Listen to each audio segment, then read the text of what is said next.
Mic check.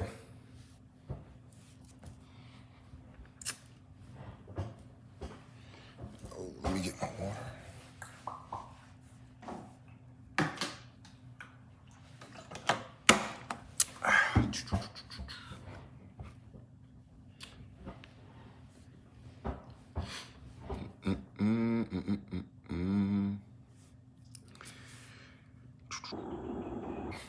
Mic check, mic check. All right. Give it a few more minutes.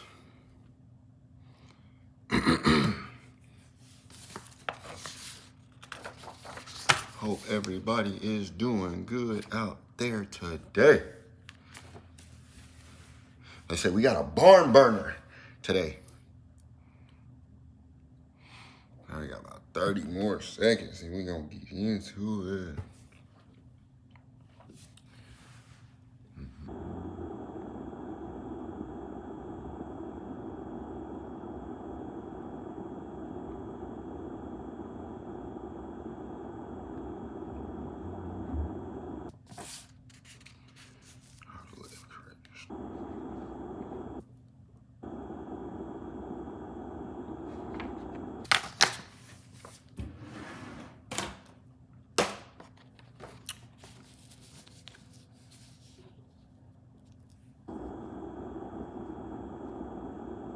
All right. Without further ado, I would like to welcome you back to another Wisdom Wednesday on the Noom Vibe. I am your guide, Sans Inspire, generating, uplifting, empowering, developing, and inspiring you to live inspired every day, forever, because that's life. And in this life, we are learning how to live. And the past 2 weeks, we started with how our first one was introducing the acronym LIVE, L-I-V-E, listen, invite, verify, express. Last week, we talked about how to live, how to listen, invite, verify, and express. This week, we're going to talk about embracing it, right? To overcome that fear. Because we're talking about growth and how these things can add to us to grow. We discussed how they take from us and keep us in that fearful state, hindering our progress or our growth. And now we're at the point where we want to express this as, what can we do? Give me 1 second.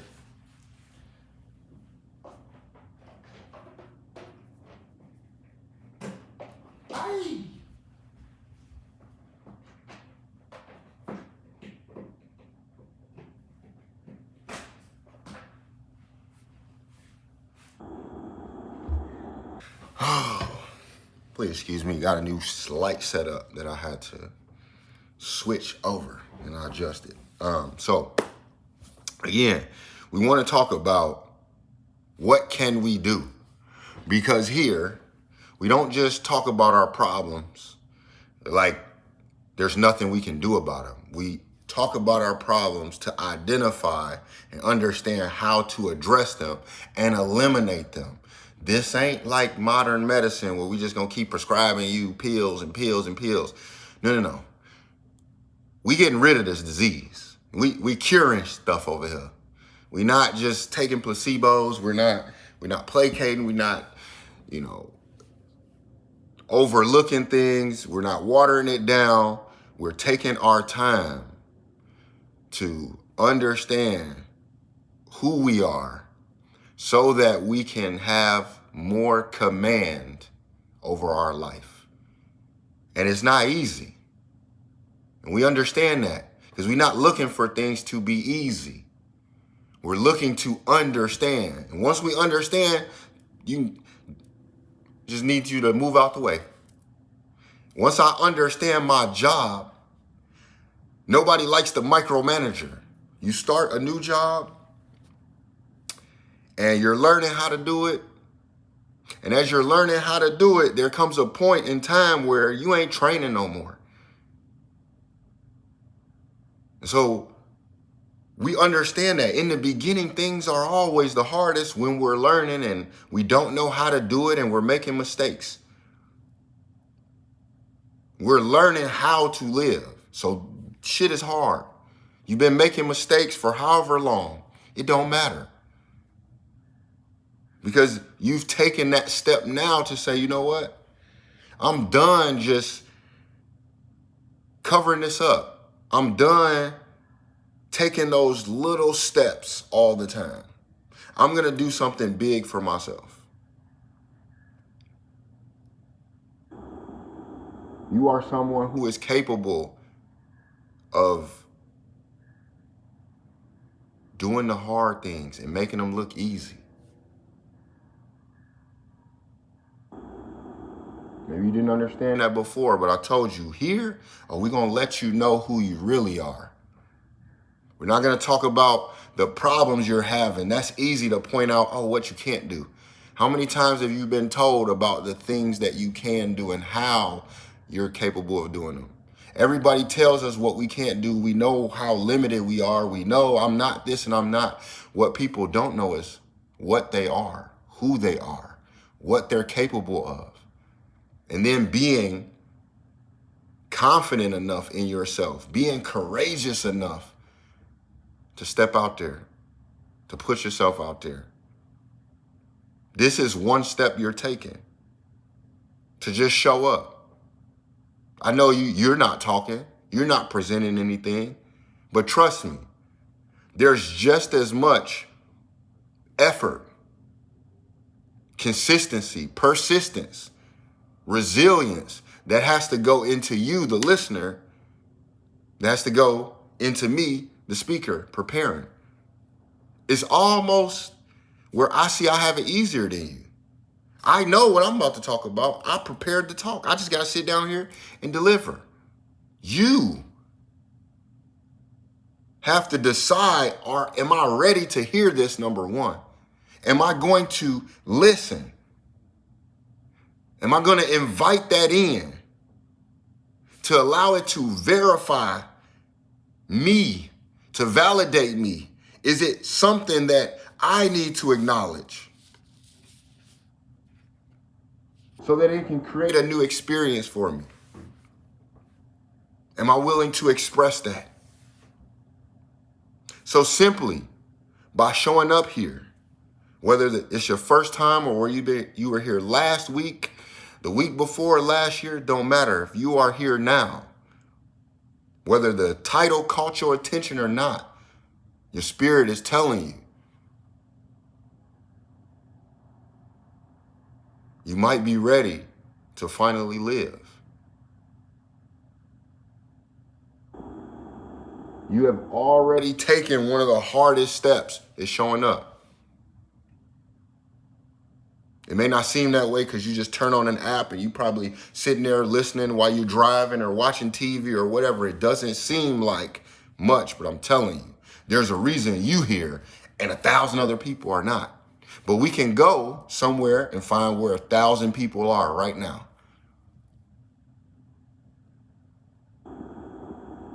And whatever reason they're there. Just like whatever reason you're here, you're here. And that's to better yourself.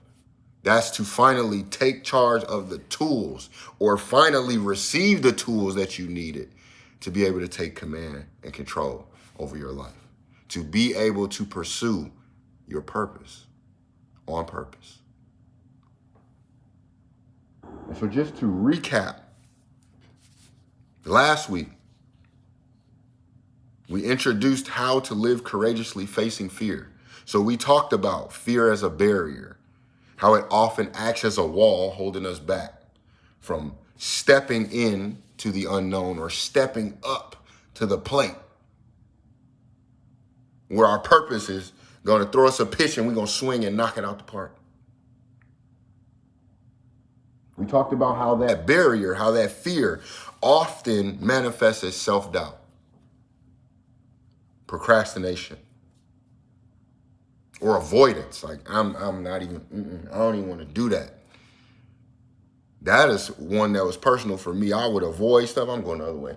I don't even want to read this right now. I might text somebody something, and then I would be fearful of what their response would be. I would say, hey, can you help me? And then I wouldn't even want to look at it. I want to avoid it because in my mind, I already figured they were going to say no. In my mind, I already had enough self-doubt that I just didn't believe anything was possible for me. Like, nah, they're going to say no because it's me. I don't deserve it. Or we will find a reason why I don't deserve something. Ain't that crazy? We can choose 1,000 reasons why somebody else deserves what they get and struggle with one reason why we deserve anything. We'll start justifying, well, yeah, you know, and you weren't put here for that. That's the barrier. We can break through that barrier and fear can become an opportunity. And when fear becomes an opportunity, when approached with courage, it's now a doorway to growth. And what I want us to understand about that doorway is that fear as an opportunity, you have to possess the courage to approach it. And as you approach it, the fear gets less and less, which allows you to walk through the doorway. So it can start as a barrier and it can become an opportunity. So we can use it to push us to where we need to be. And once we go through that door, the fear is on the other side. Can't take it with you. You don't take it with you. Once you got over your fear of dogs, you didn't fear dogs. You didn't get over your fear of this dog and it was like, well, now it's those dogs. No, it was all dogs, wolves included. They're canines. You got over that. You were able to subdue it, control it, whatever you needed. Once we overcome that fear, like last week I spoke about the monsters that used to be under my bed and in my closet because they was there. At one, I thought maybe, or maybe I don't know. Because at one point in time, I was so sure that it was monsters under that bed. And I was afraid and I heard them and I saw them. And then all of a sudden, I was like, hold on, wait a minute. Was there ever monsters under the bed? They seemed so real. But then, when they were gone, they seemed like they never existed. And once I got over that fear of monsters, I broke my lights off. I don't check under my bed or the closets no more. It's gone. It's not coming back.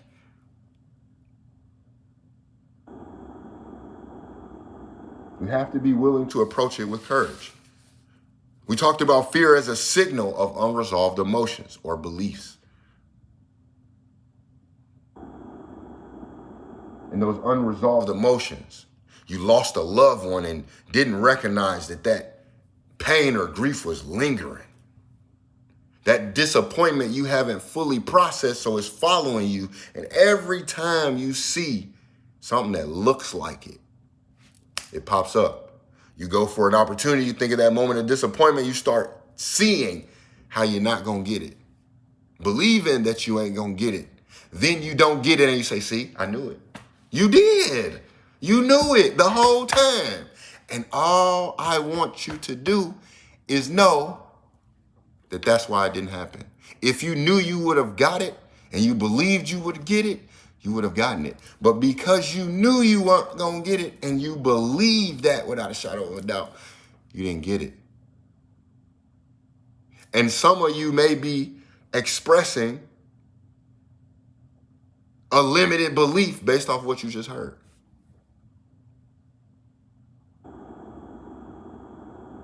Because that fear is often tied to those beliefs about what we're capable of or what we deserve. A limiting belief will create limitations in your life. Like a speed limit.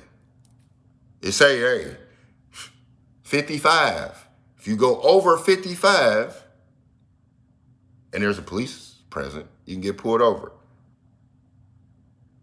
So that speed limit is to limit you from getting a ticket, getting pulled over. So then what are my limiting beliefs limiting me from? Because the speeding ticket, that's negative. I don't want that. So I want to drive the speed limit so I don't get in trouble. The limiting belief is doing the same thing in reverse. It's limiting you from the opportunities. It's keeping you in that same space to say, look, don't exceed this belief, because if you do, that fear is over there. It's uncertain. So that limited belief keeps you in the space where you know it all, where you're comfortable.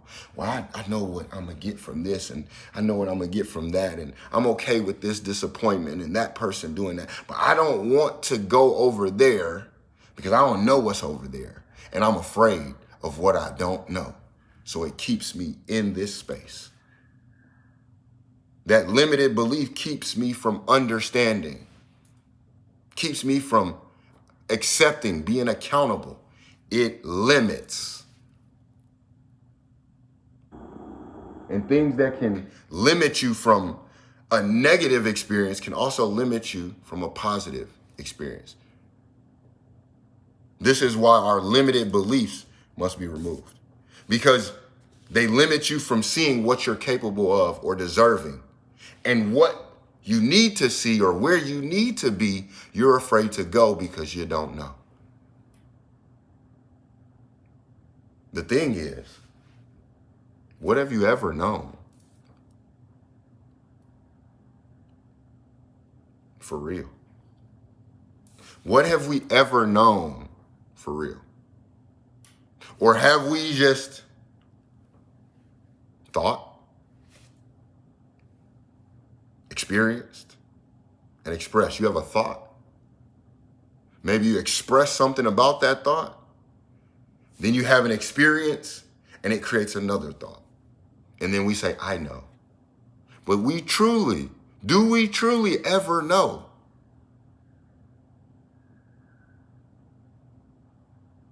That's the question that I'm challenging myself with, because I don't know nothing. I don't know nothing. Everything you hearing me say right now, I don't know this. I'm experiencing this. So I don't have time to sit down and say, do I know? I'm experiencing life. Before I knew it all. I would sit down here and tell you. You would hear things like, what you need to be doing, and you're messed up, and the problem is, that's when I knew it. Because I was a know-it-all. So yeah, I'm going to tell you why this is happening. I don't know nothing right now. So I'm just expressing my experience to you and saying, well, when I did this, this happened. And we're just going to keep going. Because in this life, to live inspired every day forever requires us to never stop prospering. We must be inspired, which means to never stop prospering. It requires effort daily. So knowing that we only have time to be in today, tomorrow ain't here yet. Yesterday gone. I'm in this present moment. We having this discussion right now. That's it. What's going to happen after this? I'm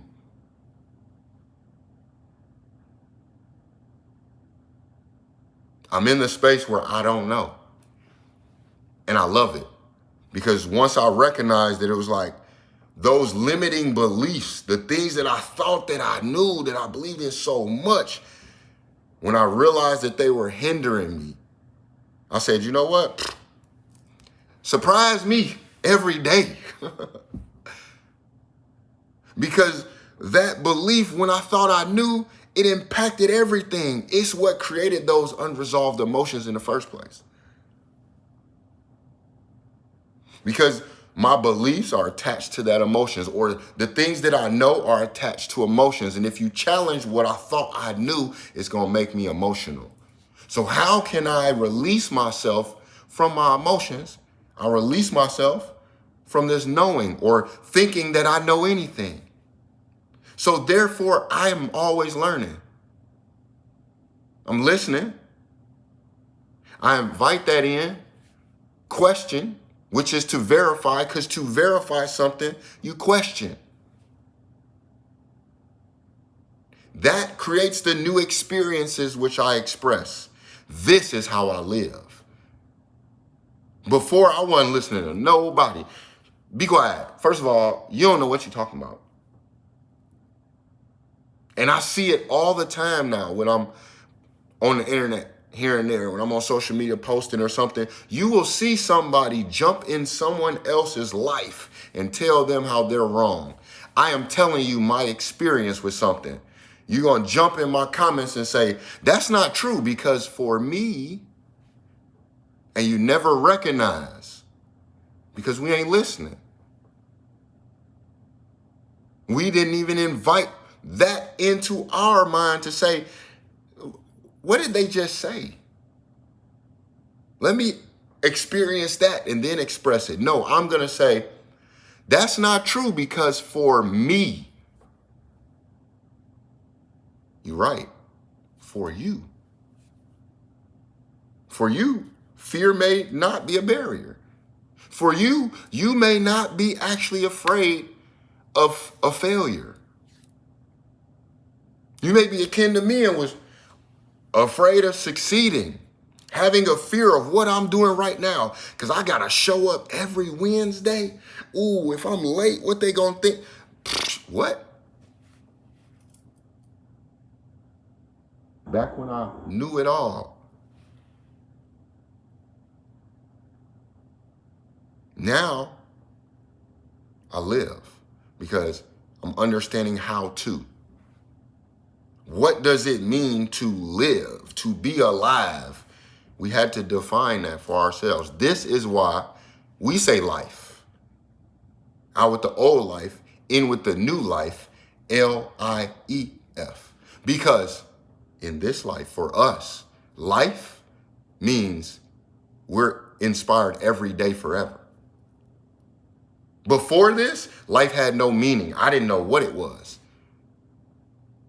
Because it just kept, people just telling me, you gotta live life and life and life. And I'm like, what's life? Because the life I'm living, the shit that I'm going through, I don't want this.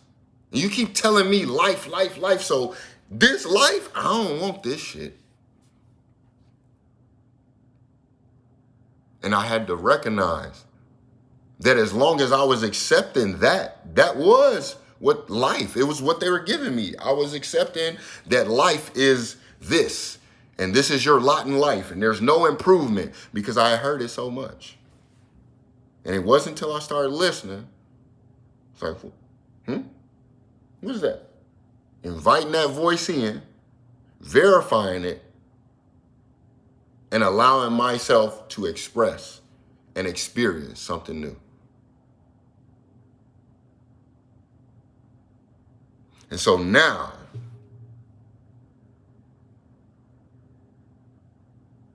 those unresolved emotions, we're pushing through those limited beliefs. We're conditioning our subconscious. So now we welcome in that fear as an opportunity for growth. Now when I say, okay, fear, I'm going to invite you into my awareness, because I want to understand what I'm actually afraid of. Because for the longest, I was believing what everybody else said, that I had a fear of failure. But it didn't resonate with me, because I'm like, that, it never felt right in my spirit, because I'm like, fear of failure. Like, I be failing all the time. Like, I'm not, bro, I ain't afraid to fail. Like, I skipped school. Like, a person who skipped school, to me, I'm like, how am I afraid of failure? I ain't even gonna show up. Like, what? I had to actually invite that fear in. I had to sit down with it. And I had to say, okay, fear of failure. What is failure? Like, really visualize that. And then I was like, nah, that's not it. Not for me. See, I don't fear failure because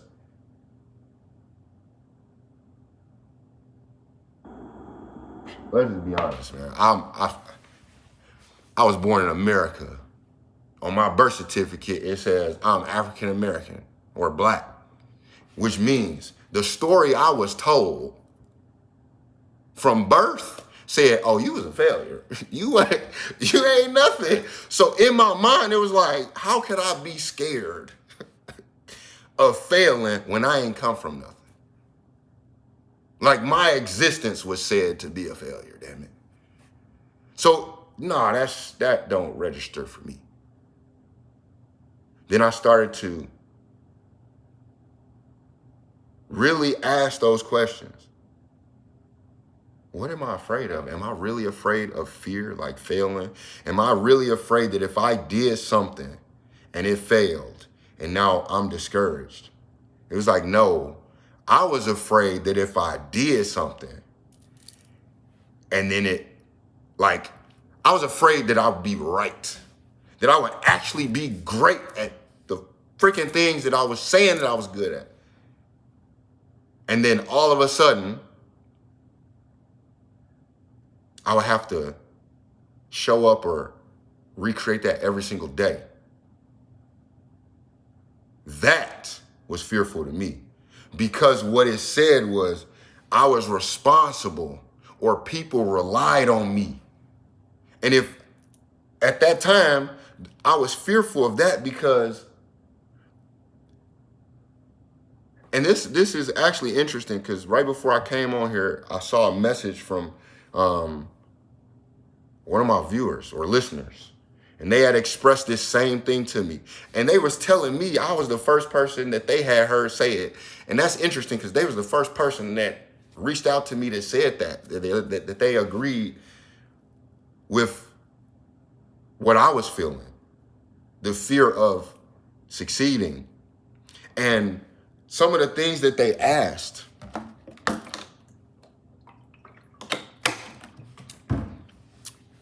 a question that they asked and what they were saying about themselves, I'm seeing now because I didn't have the time to really think about it. I wanted to, message them because I saw that the message came like a week or two ago. So I wanted to just reach out, tell them thank you for reaching out,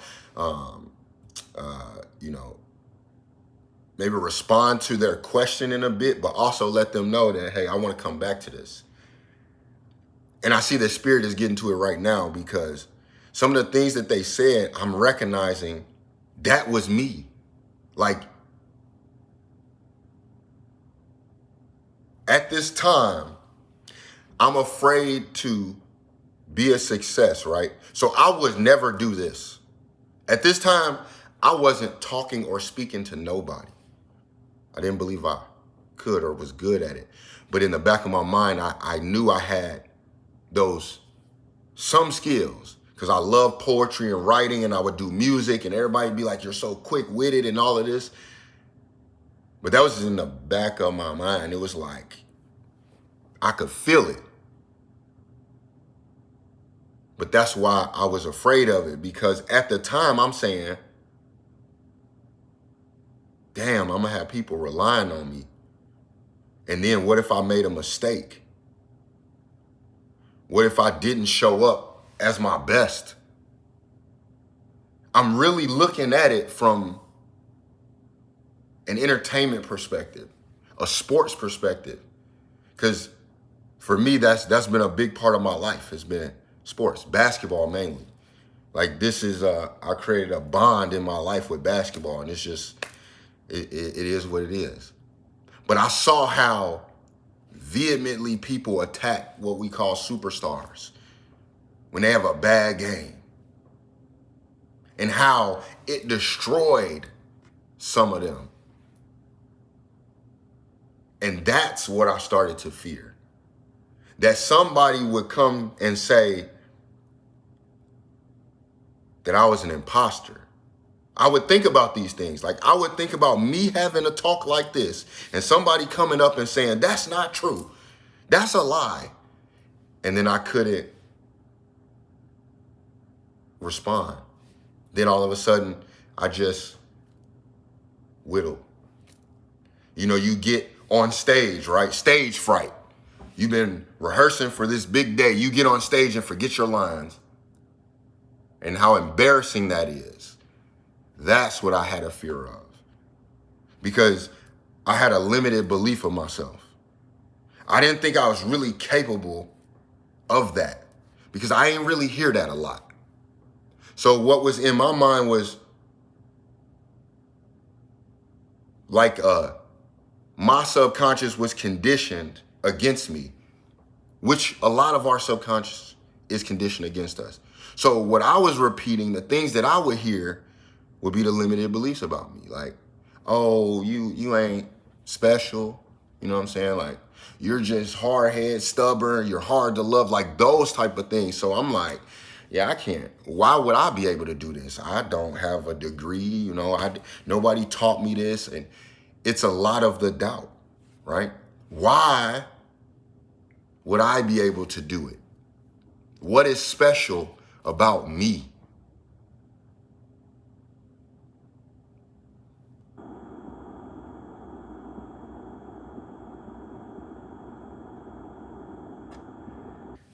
I just paused for a second because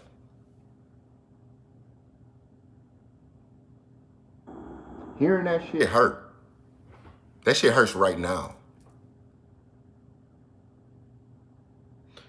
And it hurts because I'm here right now. But fear has taken others from us. Lack of belief, a limited belief in self has taken people from us. It almost took me. That's why it hurts. Because at one time, I believed that there was nothing special about me. Just like somebody out there listening to this believes that there's nothing special about them. And there's not a lot of things that really piss me off or make me angry. But that does. It pisses me off to see people reinforce that. To see somebody come up to you and say, oh, you think you special, huh? And your response is to hesitate and to doubt and to backtrack and no, that's not it. Because damn it, what if you were special? What would that do to you if you believed that you were special?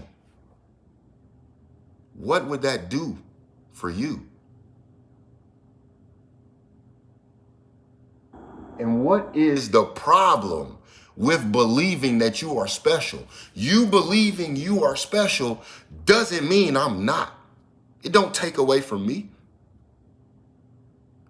Yet every single day I see people stealing someone else's joy, taking it from them because they don't believe they're special. So I'm gonna make sure you don't believe you special. And in this life, that's what I go to war against. So if I don't really have opposition, I don't look at that. Because I'm like, bro, if you going against me, you going against God, and that ain't nothing you want to do, bro. Good luck to you. Like, I got the universe backing me up. Bro, is you serious? You really want to do this right now? Because I'm not going against you. So if you have a problem with me, then you have a problem with life. And that's something that's personal. So don't come over here. Don't try to take from those who want to live life. And so through these discussions, especially this one, My intent is to empower you with the tools that you won't shut yourself down the next time. You're going to shut them down. We don't allow the bullies to win, and we don't turn the other cheek, and we don't say that's not my business, because if I'm there, if my body and my spirit is in that space, if I'm in that place, then it needs to be erased. Otherwise, I wouldn't be there. So if I hear it, I'm saying something, because I shouldn't even be there then. It's not going to exist in any space that I'm in. So don't invite me. Because if I show up, we getting rid of it, especially if it's there. That's like saying the villains invited superheroes over and told them, hey, bro, don't try to crash the party and take us to jail. Bro, if you invite me and I show up and there's villains up in there, we clashing. Hey, don't bring us to the party. Because we're here to watch the party die. Because in order for us to truly party, we gotta show y'all what that's not partying. That's not So we have to rid of something to create something new. So that fear, you gotta get rid of that in order for you to bring that courage, for you to have that faith to live. This is why we say inspired life. Because people ask, well, how do you live? You must be inspired. What is life? To be inspired every day, forever. How do I do that? By never stop prospering, giving the required effort daily. But what is that going to do? It's going to allow you to live. These things assist each other because they're a part of each other. This is why in life it's live and the word inspired. Because in order for us to actually experience life in this dimension, on this planet, you must be inspired. Because if you ain't in spirit, where's the light? Where's the fire? Where's the energy? Where's the passion? Where's the desire? Where's the determination? Resiliency. We think that that's a physical thing. That's a spirit. To be inspired is to be in spirit. When you are in spirit, you live in. So what we're talking about is how to get you there.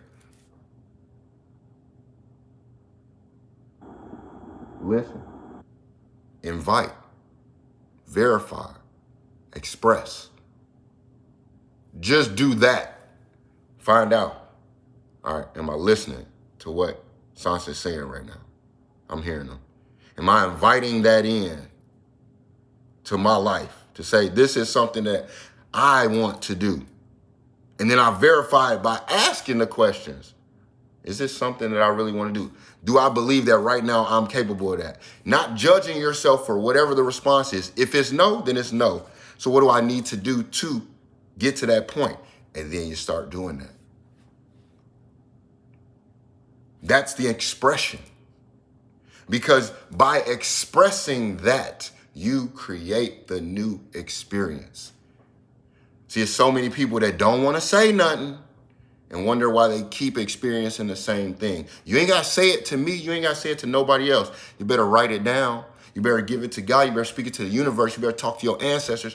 Whatever it is that you feel comfortable doing, expressing it. You go to therapy, talk to a therapist, talk to your best friend. But most importantly, have a system that comes back to you. Don't always rely on needing to talk to science or to the therapist or your best friend or your mom, your dad. No, if ain't none of them around, you are confident enough to just sit down and journal it to yourself, to give it to God, to release it. This is why we meditate. A lot of people think they meditate to try and silence the voice in their head. This is why they struggle. Good luck. You're meditating to understand, to make communion, to become closer to, because at no other time are you actually able to hear. Remember, I told you I wasn't listening to nobody because I knew it all. Look at what we see every day when you're on social media. When you listen to the news, you don't hear people who listening. They're telling you, so they know it already. This is why they ain't learning nothing. They know it already. What can a know-it-all learn? Somebody who knows nothing, what can they learn? Everything.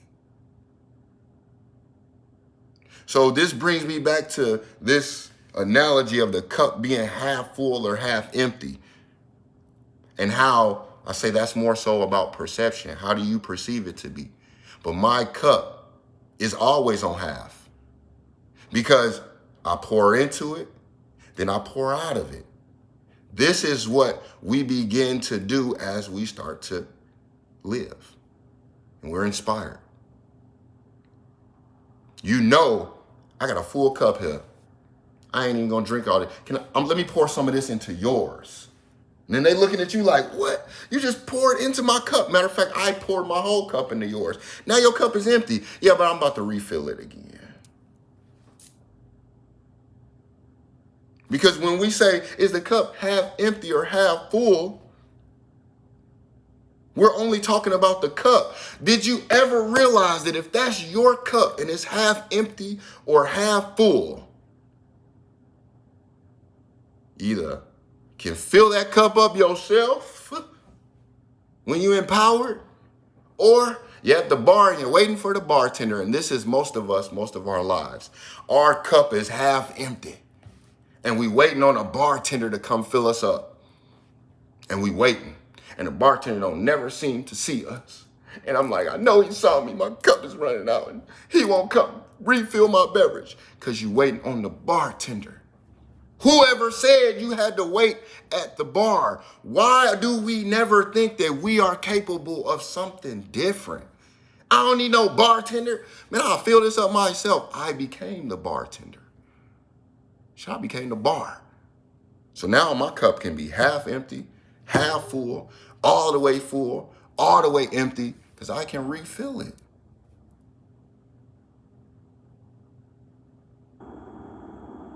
For in this life, we are to be empowered. Why are we letting people devour us with these lies and their truth, which ain't even the truth, because they don't embrace it and they don't live it? Because we have a limiting belief on ourselves.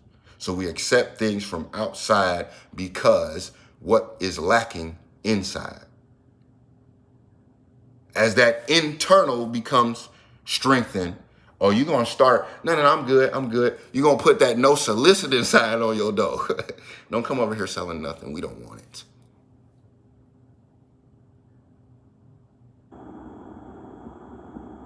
That internal compass, that internal flame, is it lit? What direction is that compass pointing in? Are you capable of inviting and welcoming that fear in as an opportunity? Verifying and assessing whether this fear is real or imagined, like the monsters under my bed. Do you know how many times we fail to even question the validity of fear or of anything? We are in a time where information is at the tip of your fingers and it's running rampant. Every 5 minutes, you're getting some new update, new news, breaking this, breaking that. So what is imperative at this time is discernment, patience, pace. Because the information is coming so fast, we have to slow down.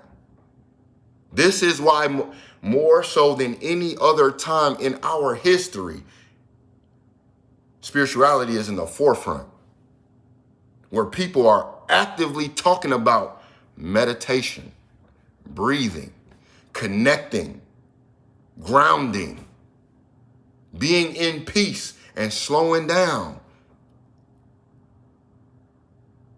Because the spirit is exhausted and said, hold on, time out. We let y'all run this for so long and y'all don't even understand what's going on.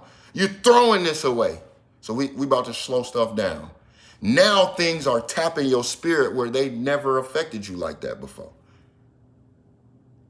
You're having a heightened emotion in your senses, and everybody Spider-Man, all our spider senses is tingling. We like, damn, what is going on? That's the spirit saying, okay, it's time. We getting active. The spirit don't just sit around. Matter of fact, when you're just sitting around, the spirit is what's torturing you. Because it's like, get up, get up, get up. Why are we just sitting here? What is you doing? And you're thinking, you're like, no, I'm just going to sit. The spirit don't play that. The spirit is about that action, boss, like Marshawn Lynch. The spirit is the fire, the energy. This is why everybody say, oh, they got the spirit or the soul. Or he lacks spirit. He ain't got no soul. It's what animates. It's what gives us life. So when I was not feeling like I was living life, my spirit was at its lowest. My head was down. My shoulders was dropped. I talked very low. I wasn't confident. Maybe I stuttered. I don't know. I don't know came out my mouth so much. It's no wonder why I know. Like you say, I don't know so much. You had no choice but to know.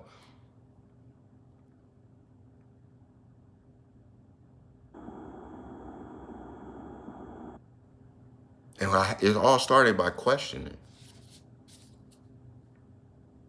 As I was saying, the information is coming so rapid and we're moving at such a fast pace and the spirit is asking us to slow down because you're missing it. Man, I know some of y'all can relate to this. How many times are you on social media, right? Or you see something pop up and you just took a little time to read it or notice it. And it was like a headline, clickbait. I'll just say that without taking a long way around the block. How many of us have seen people fall for clickbait? How many of us have fallen for clickbait? I know I did. But like you said, fool me once, fool me twice, can't be fooled again. What George Bush say? You learn from that. But I see it every day where people aren't learning. They aren't listening. So that was clickbait, that fake news, they fell for it. They believed it. And they reacted without ever taking the time to discern the truth from the lie, to understand, to tap into their awareness. Because to be aware is to ask a question, to question. Because who don't question? People who ain't aware don't question. You see that? Huh? What? See what? Oh my goodness.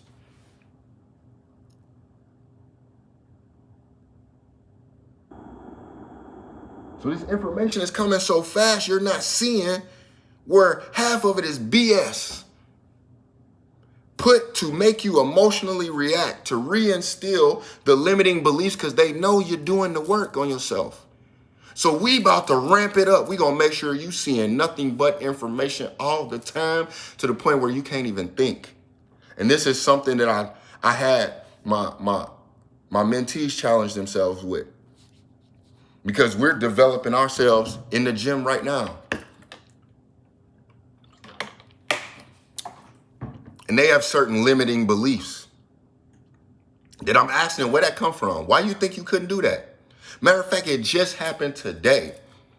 Anytime that I had one of my young guys, we're working on a court and I'm showing them how to be more in control with their dribble, right? Confidence on the court, right? Telling them to keep their heads up, keep their chin up, and how all of this relating in the on court to life. And so I was teaching a drill, and one thing that's been getting to me, I've been working with these kids for almost, wow. Yo, in 2 months,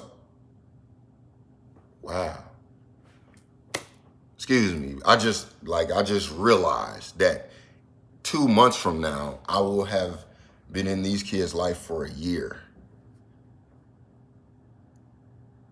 And I just need to take a moment for a second.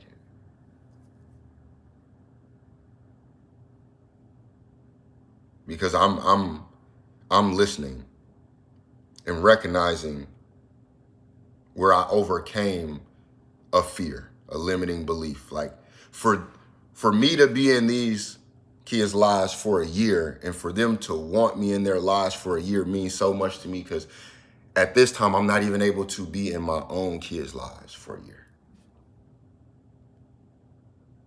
And I take that personal, because mistakes, whatever, hey, I take full accountability for where I'm at in life right now. And then when I say I take that personal, that means that it was like, damn it, I took for granted the time that I had with my children. So I guarantee it's never gonna happen again. Not with myself, not with another child, not with a friend, not with my time that I spend on this app talking. Like, I'm gonna be so present in everything that it's gonna be undeniable. I wanna make people uncomfortable with how present I am in my purpose. Because I was too comfortable not being present in it. And so that was taken from me. And I understood that. I said, took a while, but I said, okay, I'm gonna learn from this. I'm gonna do what I need to do to create the space to invite that back into my life. Because I'd be damned if I live my life without my kids. You crazy. So when I just thought about that, being in these kids' lives for a year, that's crazy. But let me get back on track. I kept thinking, like, why is he still struggling with his shot? Like, I've corrected this issue. And so I said, okay, let me try something. So I just had him doing random things today. He didn't even know how they went together. I had him going left to right, dribbling. Then I said, he was doing anybody that doesn't understand basketball, or to give you a visual. Imagine doing the hokey pokey, right? You do put your left foot in, you put your left. This is what he was basically doing. I'm like, all right, so you're gonna dribble, now put your right foot out over there. Okay, now dribble, now put your left foot out over here. And he's doing this and he's moving, he's not understanding. I'm like, all right, now what I want you to do is try to step forward doing the same dribble. And he was doing it. And I added more difficulty. And then I was telling him, he would put his head down. I said, I need you to put your head up, because that is about confidence. And with your head up, you can see what's going on. With our head down, we can't see what's in front of us. So to keep his head up, I said, I need you to count the numbers that you see. Held one hand, I would show 2 fingers, 4 fingers, 3. And he was calling them out, 4, 3, while doing the move. And then I said, okay, all right, now break. We're gonna take a break, get some water. Got some water. I was videotaping. I put my camera up, turned on the video. I said, look at this. He's watching himself. And he's looking. He's like, okay, I'm noticing I'm doing it wrong. Then he starts to see it like, wait, I did that one right. He's like, I didn't even hesitate there. He starts to get excited because now he's seeing himself do it. He listened. He invited it in. He's verifying. Now, what he expressed to me was the key that I needed to unlock for him, that confidence. He said, Coach, how can I be this relaxed? Because I see my hands tense up. I'm seeing how tense I am in the video. How can I be this relaxed and this confident when I'm not in the gym, when I'm not with you? And I looked at him without thinking. I just, again, listening, responded with what came to my spirit. I said, don't worry about that. That's not for you to worry about. That's for me to give to you, because it is. I am to show you how to relax, how to be mindful. And this is the next step, because last night I had this, I had a vision. I'm like, yo, there's a guy named George Mumford who I'm 6 degrees from. I'm gonna meet this guy. I haven't met him, but I've studied and I met his proteges, and they inspire my life. Michael Jordan, Kobe Bryant. He is the mindfulness instructor that taught Kobe about mindfulness, right? That introduced this to the two superstars who used it and became even greater from it. And so I had this vision in my head where we was in the gym and we did the exercise that Mike did and that Phil and them did. They cut off all the lights in the gym and they was just sitting in darkness. That was the first time a lot of them had ever done that. And I saw us doing that. And the very next morning when I get to the gym, and he told me that this morning, I was like, that's what we doing. That's why I saw it. And it all comes from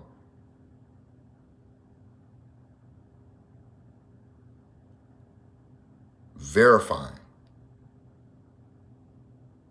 assessing whether the fears are real or imagined. It all came from me deciding, you know what?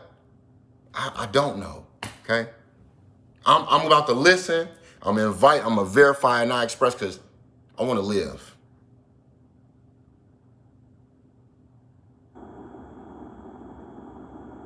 It didn't come from me believing that I was unqualified to do this, so then I'm not stepping up to help these young men. Because how I end up getting them in my life is I saw them in the gym struggling, and I decided one day I had the courage. The Spirit was like, go talk to them. And it happened just like that. I kid you not. I watched them for months struggle in the gym. Nobody helping them. People just telling them what to do, then leaving. They was by themselves. And what that conditioned them to believe in their mind was they're no good. And it was like, nah, let me show y'all, okay? If you don't understand how to do it, how are you going to execute it? Even if I told you, hey, do this, and you've never been shown or don't understand, I'm setting you up for failure. And by setting you up for failure, when you failed, I just said you're a failure, you're a loser, and then I left you alone, and we just went on. And so what actually happens is we only pour into those people who seem to get it without no help. Those are the people we praise. Those are the people we pour into. But if they already get it, what the hell you need to pour into them for? The people we need to assist are the losers, because those are the people who actually win. There is not a winner alive that didn't come from loss. There is not a win that wasn't gained through loss. So by us constantly giving to those people, we have subconsciously made us believe that, hey, I wasn't born with it. Hey, I'm not lucky. To hell with that. What are you talking about? Everybody comes here with an innate talent and ability. You ain't discover it. So you looking at basketball wanting to be a basketball player like me. So when you don't do it, now you think your whole life is over. No, I realized, wait a minute. I ain't going to be no basketball player. I love it. But I don't want to be a basketball player. I love playing basketball. But when I think about the NBA, and I don't love that, bro, man, you crazy? That wasn't for me. And when I sat down to assess whether the fears were real, I had to ask myself, when I verified, dang, did I really want to be a basketball player? It's like, no. So why did I want to be a basketball player? Because where I'm from,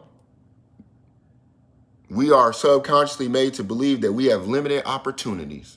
And so if I wasn't going to be an athlete or entertainer, I saw no way that I could make a way for my family. I wanted to be a millionaire like everybody else. So basketball, football, rap, that's it. You know, it's stuff like that. And then I was like, to hell with that. I just began to challenge these things to verify if they were real. I had to verify whether or not what I wanted to do in life. Because I was told a lot of things. You should be this, you should be that. But I didn't want to do that. The college I went to wasn't really a college I wanted to go to. But at that time, I wasn't listening. I wasn't inviting. I wasn't verifying. I wasn't going to express. I was accepting what I was told because I didn't believe. So when somebody said, go here, I said, okay, I'm going to go there. All right, they accepted me. I'll go there. Great. Matter of fact, this was so bad for me. I'm the kid that didn't believe in himself so much, he just didn't even try. Or he gave up on himself. So I believed that I was dumb, unintelligent, without ever validating or verifying that. I just accepted it. So what I did was half showed up. I didn't apply myself. I didn't give full effort. Why? Because again, what if I give full effort and find out that I'm actually good? Oh shit, then I got to do that every day. I'm good. I'm cool being with y'all. What we doing? All right, pretending that we're no good. Okay, we're not special. I'm good at that because it's easy to go with the in crowd. There's so many people in the crowd. We just blend in. It's hard to stand out. And the only thing you got to do to stand out is believe in yourself. I say the only thing, that ain't easy. Have some confidence in yourself. You're going to stand out. And so I didn't have that. So I wanted to be around everybody else. I took the very last ACT you could possibly take. Why? Because I was afraid of doing good. So I took it and then I sabotaged myself. I made sure we was drinking the night before. I'm 16, 17 years old. Hangover, going there with a hangover. I'm falling asleep. I did not complete the damn ACT. Do you know I wake up and I look to my right and there's a kid copying off my test. It's a foreign student. His accent still like is fresh in my mind. And I'm looking at him like, bro, what you doing? Like, you don't want to copy off me, bro. I'm telling you. I'm asleep and you copying off my test, bro? He knew something I didn't know. He was copying off the right one. I didn't believe he did because I didn't finish my ACT. I did not finish. The biggest what if one of the biggest what ifs that was in my life. So I knew, I said, turning this in, yeah, hey, shit. It's whatever. That was my excuse. I ain't even finish it. So whatever. So whatever score I got, I'm gonna be like, I ain't even finished. Oh, a 12, that's because I ain't finished. Oh, I ain't lose, that's because I wasn't trying.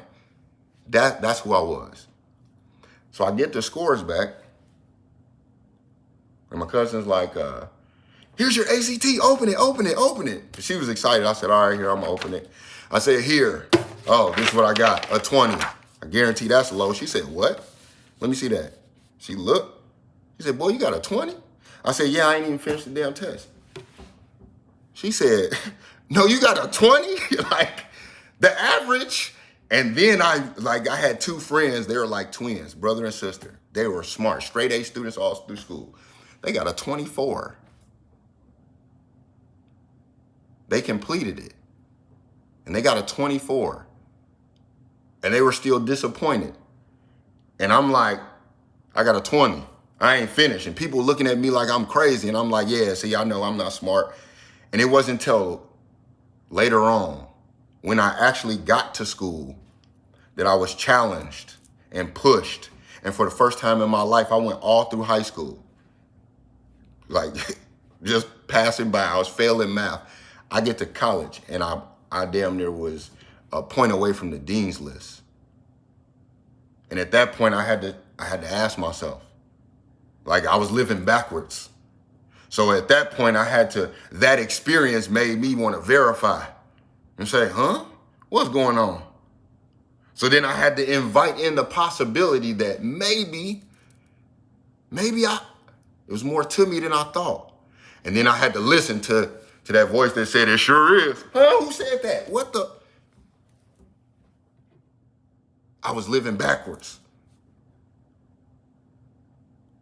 And the beauty about it is that all we have to do is identify where we at. Once I identified I was living backwards, I can correct that. So it just took time, it took steps, and it's still going, it's still ongoing. And so what I will share with you is the practical steps that we can take. Some that I took to get to that point, to where I can flip it around. And instead of living life backwards, experiences making me verify and then invite in the possibility that it might be something here, to then listen and say, it is, to now I start with listening. Then I invite and verify. Then I express.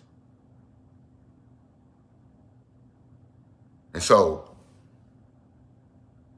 one of those methods, one of these practical steps that you can apply into your life is something I spoke about earlier, and that's journaling. Journaling to listen to fear's message.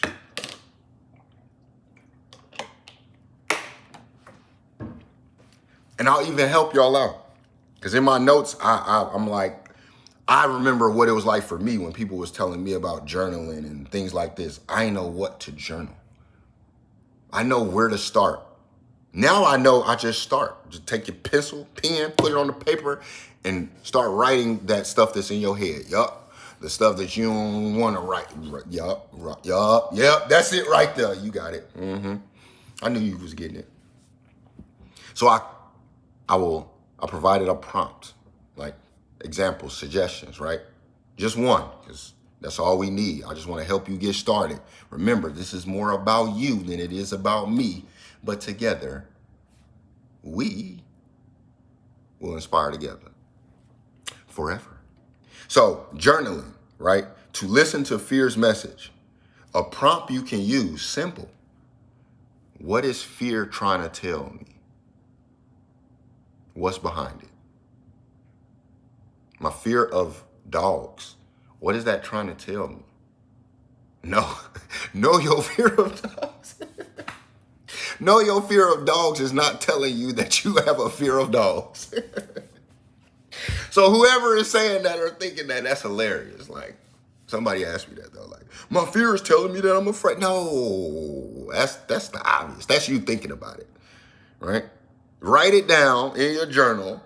What is fear trying to tell me? What's behind it? Don't even think about it. Just leave it alone. Close your journal. Go away. And when it comes to you, when you hear it, because you're listening, when you hear it, boom, that's when you write it. That's when you'll understand that the fear of dogs was trying to tell you that you had unresolved emotions from your childhood that you may or may not have even recognized when you was 4 years old. You got bit by the neighbor's dog. You went and talked to your parents and said, yeah, when you were 4, the neighbor's dog bit you. And I remember how you acted. You ain't remember that.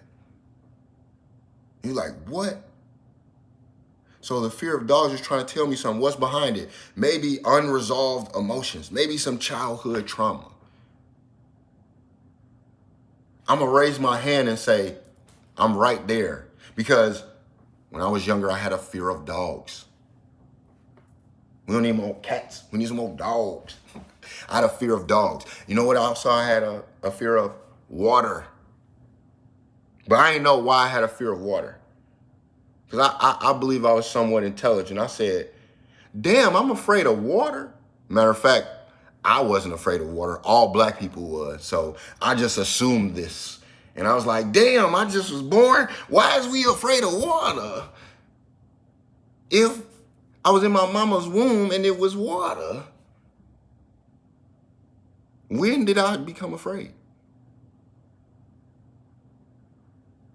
And as I dug deeper into these things, I saw where these were unresolved emotions that I didn't even know was there. Because I had seen from my childhood, I had heard stories from my grandmother and my uncles about how dogs was used on them. I remember being in school and Black History Month, and we learning about Black history, and it was traumatizing. Because every time I learned about Black history, it was like some type of, like somebody was dying, shit. Excuse me, that was just emotional reaction, but that's what it was. And I'm like, dang, this is traumatic. So I saw dogs being sicked on us, water hoses used on us. I heard stories about tossing the water out. And then it was like, yo, that was in my spirit for real. And I had to sit with that because I didn't have a situation where I had almost drowned. And so I was like, yeah, or water was used against me. I just assumed that I was afraid of water because I didn't know how to swim, because I was never taught how to swim, because that wasn't something that we did in the community, because we ain't had no damn pools. And I'm saying this like that because as a child, I grew up with this belief. But as an adult, I had to release it because I started to recognize, wait, how the hell could I learn how to swim if the neighborhood I live in isn't even allowed to have pools? So, of course, all my white friends know how to swim because they don't live in a neighborhood like I live in. They live in a house and they have neighbors. Some of them have pools. Matter of fact, there is a community pool that they go swim in. They had a water park. We ain't had none of that. Bro, we had a fire hydrant outside, water hoses, stuff like that, right? So why would I think that I should know how to swim? I wasn't even given the opportunity to learn. I'm recognizing this as I'm being pushed in the deep end of a pool. Because once I got into the Marine Corps, that went out the window. We don't give a damn. All y'all line up over here, you got to learn how to swim. And I'm being pushed off and I get in this water and they're teaching me. And I said, I've never had this. I was invited to pools and swimming parties, but I ain't never had nobody teach me how to swim. So what the hell did I thought was going to happen? What did I think was going to happen? That I was just going to get in the water and miraculously it was just going to happen? No, but those unresolved emotions came from the stuff that I had heard and what I was told. And so I just assumed that that was just me. It was in me. Same thing with the dogs. And I had a fear of dogs until I got my own dog. And we had to go through our battles. And I had to train this dog. And this dog had to bite me. And we're fighting and we're going through all of this. And I come out on the other side learning so much from that dog, building such a relationship with that dog that it just removed a lot of limiting beliefs that I had. Because at one time, I used to look at people and say, how the hell can you be that close to an animal? It's a dog. Because, again, I had a limiting belief about myself. If I wasn't nothing, then everything else ain't nothing either. That's just a stupid plant. That's just a stupid animal. That's just another stupid person. Until I realized, wait a minute. There is intelligence within me. So there must be intelligence within everything else, especially if I'm saying we were created by God, the Most High, the universe, the Creator, our Father. If I'm saying that, then I'm like, wait, whoa, time out. Because nowhere am I seeing that. Somebody is teaching me or telling me this. But when I actually go out and I listen, invite, verify, express, when I observe, I don't see that. I don't see where one thing is made better than the other. I see where one thing assumes that. But I see more so how things work in harmony together. And so I had to overcome my own fear. But at that time, I wasn't doing it like I'm overcoming a fear. I was doing it, then it happened, then I realized, I reflected and was like, yo, I overcame that fear. How did it happen? Now I'm proactive with it. Now I know exactly what I need to do to address these things. So journaling is one. And that prompt is, what is fear trying to tell me? What's behind it? And I just encourage you to write freely. Don't judge. Just write. Just let it go. Let the pen flow. Whatever's in your mind, just let it come out. Because in order for new things to come in, we have to let things go. You have to release. Let the thoughts go down the hole. My Looney Tunes reference. Step 2, reflect on those small fears. Start with the small ones. Because a big problem is a culmination of little ones. What's the big deal? A bunch of little ones. So start with a small fear. It's a difficult phone call I gotta make. Oh, damn. Start there. I gotta send this text. I gotta write this email. Oh, I'm gonna go comment. Start with something small, because this is going to build your confidence. It's the snowball effect. Snowball starts small and starts rolling down the hill and it just gets bigger, right? It compounds. We want to learn how to compound. One step becomes 2, becomes 4, becomes 6, becomes 8. Next thing you know, you done walked a mile. Start small. Each small victory is going to strengthen your courage for larger fears. So we're going to take the small wins from those little difficult fears, and then they're going to empower us to then go after the bigger fear. I ain't gonna say that. I'm gonna keep that one to myself.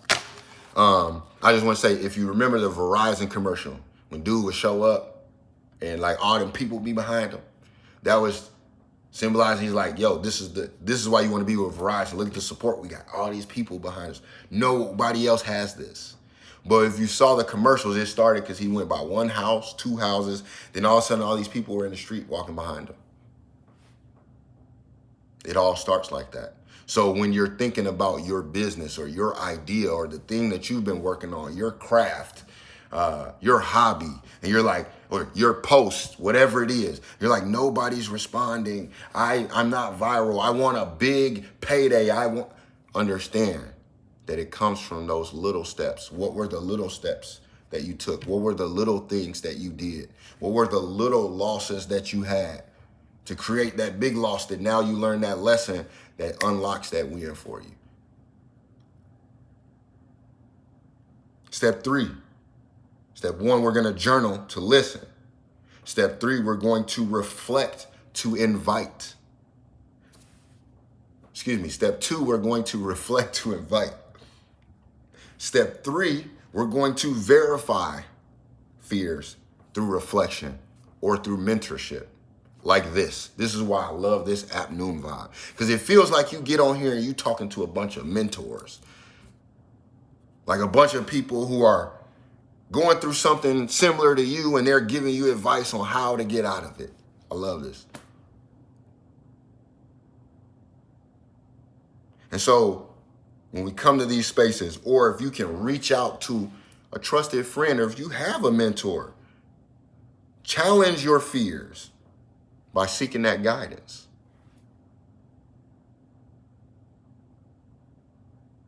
And with that friend, with that mentor, an example would be, you would ask them, you say, have you ever asked yourself, is this fear as big as I'm making it? And then you listen to their response. Because this is how we truly learn.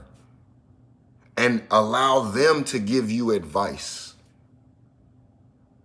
on steps you can take. Because that's all this is. Remember, I don't know nothing. I'm telling you, you can do these things. Step 1, 2, 3, you cannot do them. You can do only one. You can do all 3, all 4, whatever. It's up to you. Advice is, here are the tools. Which one would you like to use? Advice is not, here, you need this hammer. I don't know that. You can use a screwdriver, a flathead, or use a butter knife. That's what I used. So again, it's just providing the tools and allowing you to be able to pick which one you need, but most importantly, understand how to use them so that they benefit you for your greatest good. Because I can use a tool and it benefits me, and then you can take that same tool and it not benefit you in the way that it benefited me. And if you're looking at me, you're gonna say, see, this thing don't work. No. So that's what I use it for. You wouldn't even use that for that. So we want to verify through reflections or mentorship, right? Just ask, man, have you ever asked yourself, is this fear as big as I'm making it? Or maybe ask yourself and mentor with God and allow God to speak to you. Allow your ancestors to speak to you, whoever that person, Buddha, Krishna. Remember, here we invite all in. We don't do that separation, segregation, because we all here together on earth in this existence. So how we gonna separate? Earth is like a house. If we was all in the same house, we family. Oh no, but you mad and you want to go over here. You can be mad. That's fine, but we still family. And that's just me personally. So I don't do that. And I don't attempt to offend anybody. This is why I'm always using multiple terms. So I want you to understand how we relate and how all of these things relate, how spirit relates to mind, to body, because it's not something that is actually split. We're doing that. We are separating it. But it is something that works in cohesion together better and more effectively than it ever does separated. Matter of fact, it being separated is only causing problems because it's trying to come back together. And so step 4, probably one of my favorite. Take incremental steps towards fearful situations. So we talked about reflecting on small fears to invite courage. So you start reflecting on those small fears. Then you start verifying those fears through reflection or mentorship. And then now you're at step 4 where you're ready to take the steps towards those fearful situations.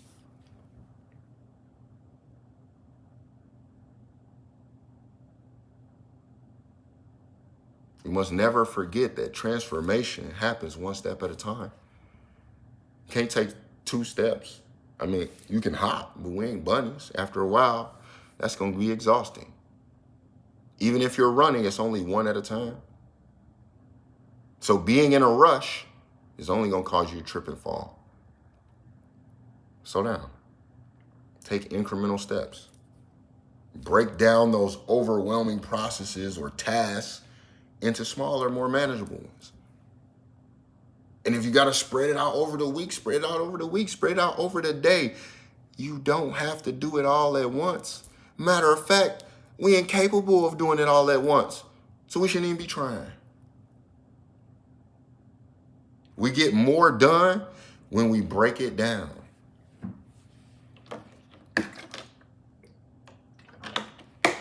And so one thing that you can do to break these things down is like for me, for the days, right? I talked to y'all on Wednesday because this is Wisdom Wednesday. On Monday, that's Motivate Mondays. On Friday, that's Lie Day or Live Inspired Every Day. Thursday is Thriving Thursday. Tuesday is Tuesday. And that's done because for me, I had to break down my week to understand what I needed to do each day. And that's how Motivate Monday started. Because I'm like, every Monday when I would go to the job, I would be in charge of interacting with people because I was head of security. So I'm seeing everybody as they come in. I stand at the front door, I'm greeting people as they come in. And every Monday, everybody hates it. Oh, it's Monday. Every Friday, everybody excited. And I said, what the hell? How is we excited about Friday, but we hate Monday? Like, why is Monday so bad? And if we could make Monday better, how does that affect our week? Because if you start Monday good, sheesh. And Friday is going to be great. The middle of our week is going to be fucking awesome. So this was like, okay, breaking it down to help be able to understand and manage. Now, on Mondays, I do certain things on Mondays that I don't do on Tuesday, that I don't do on Wednesday, that I won't do on Thursday. Some days I may work 8 hours, 12 hours. Other days I might work 2, because that's what the day calls.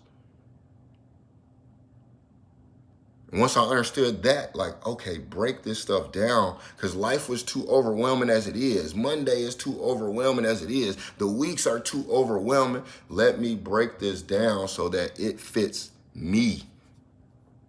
Maybe that might work for you. Maybe it don't. Maybe some of you are already doing that. I would love to hear about anything that you're doing, tips or tricks that I might be able to pick up on.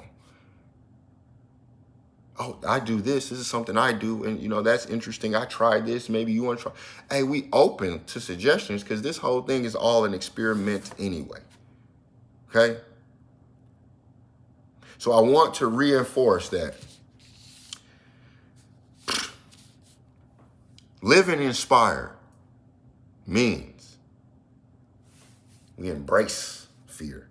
We're not avoiding it. The moment you stop running, you'll discover who you're truly meant to be. Because growth lies just beyond the edge of fear. This is why we embrace it. Put in a headlock. Fear? Boy, you ain't scary. And you just get it out of here. Now it's just like, what? They're not fearful? What? Yeah, we know who you are. And we're thankful that you showed us where we need to be. But we don't necessarily need you to be prominent in our life anymore. We thank you, but we are ready to live. And I thank you for listening to me as I gave this discussion. As I talked my talk and just talk. And so the last one, I gave some reflections. I don't know if anybody did those, but if you're new, I will present those again, just real quick. If you writing something down, want to write something down or whatever, these things will help you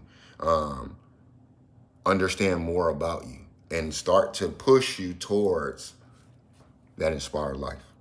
So number 1, what fear have you been running from, and how has it shaped your decisions? What fear have you been running from, and how has it shaped your decisions? Number 2, what would happen if you stopped running and took one step towards this fear? What would happen if you stopped running and just turned and took one step towards the fear? Remember that incremental. And 3, what small action can you take this week to confront and transform your fear? What small action can you take this week to confront and transform your fear? Because when you do, you will start to see how your life moves from possible to probable.